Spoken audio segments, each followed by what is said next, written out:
എടി ചീലിപ്പെണ്ണേ,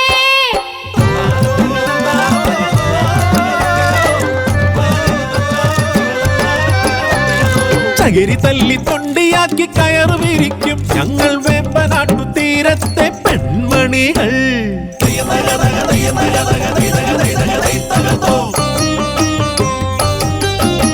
കാണാനഴകുള്ള കാതിലോലയിട്ട കണ്ണാടി ചില്ലുപോലെ ചിലുവെണ്ണ്, കരിവിട്ടി തടിയുള്ള കള്ള കാമുകൻ, കാതിൽ കിന്നാരം ചൊല്ലും മാരൻ. അവർക്കൊരു ആൺകുഞ്ഞ് ചിന്നക്കോരൻ, സുഖമേറും സന്തോഷ നാളുകള്.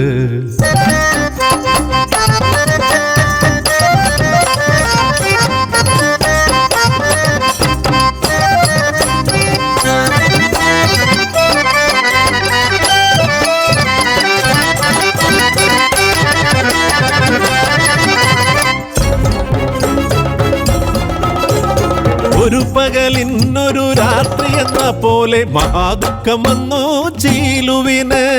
കർക്കിടകം കാലി തുള്ളിപ്പെയ്യും രാത്രി പട പൊട്ടിമാരൻ മരിച്ചുപോയി.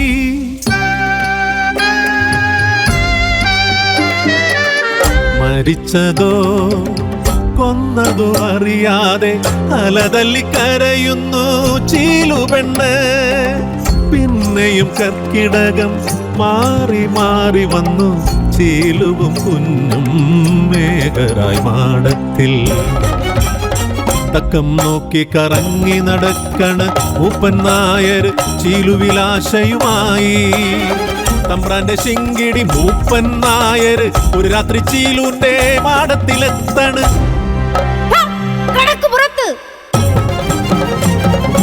അടിയേറ്റ നായർ തിരിച്ചുപോയി, പകയോ മനസ്സിൽ നിറഞ്ഞു നിന്നു. പകരം വീട്ടാൻ ചക്കം പാർത്ത് പകയൊരു കരലാക്കി നടന്നു നായർ. അടിമ പണിക്ക് പിള്ളേരെ തേടി പറങ്കി പടയെത്തി നാട്ടിലെന്ന്. അവരുടെ കാര്യസ്ഥനായി നായർ നാട്ടിലെ പിള്ളേരെ തേടി ഇറങ്ങി. നാട്ടുകാരെല്ലാരും ഭീതിയിലായി. മാടങ്ങളില്ലെന്നും കരച്ചിലായി, മക്കളെ നഷ്ടമായ അമ്മമാരും അലതല്ലി തലതല്ലി കരഞ്ഞിടുന്നു. ദുഷ്ടലാക്കുമായി നായരെന്ന് ചീലുന്റെ മാടം ചൂണ്ടിക്കാട്ടി.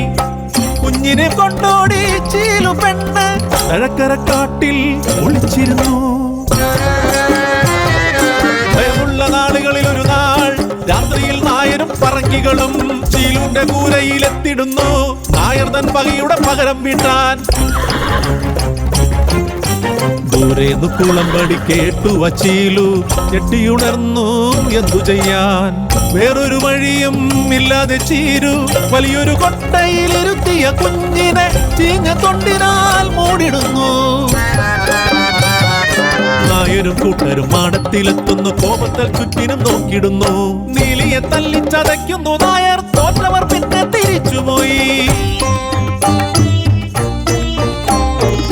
ഓടിയ നീലി തകിരി ചണ്ടികൾ ഒന്നൊന്നായി വേഗം മാറ്റിടുന്നു. ഓമന കുഞ്ഞിനെ പുണരാനായി ചീഞ്ഞ ചണ്ടികൾ മാറ്റിടുന്നു. വായ് പൊത്തി പിടിച്ച കൈകളോടെ കണ്ണു തുറിച്ചു മരിച്ചു കുഞ്ഞ്.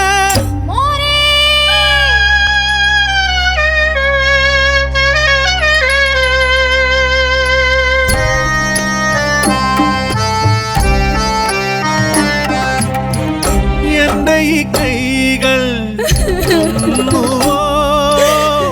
അരുമ കുഞ്ഞെ, നീ എന്നെ തനിച്ചാക്കിയോ.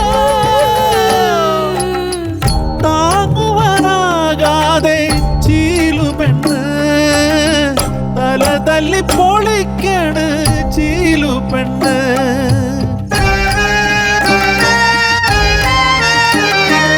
അടിമയായി കൊണ്ടോയാൽ ഇതിലും നന്ന് ജീവനോടെ ഉണ്ടെന്ന് കരുതാമമ്മ.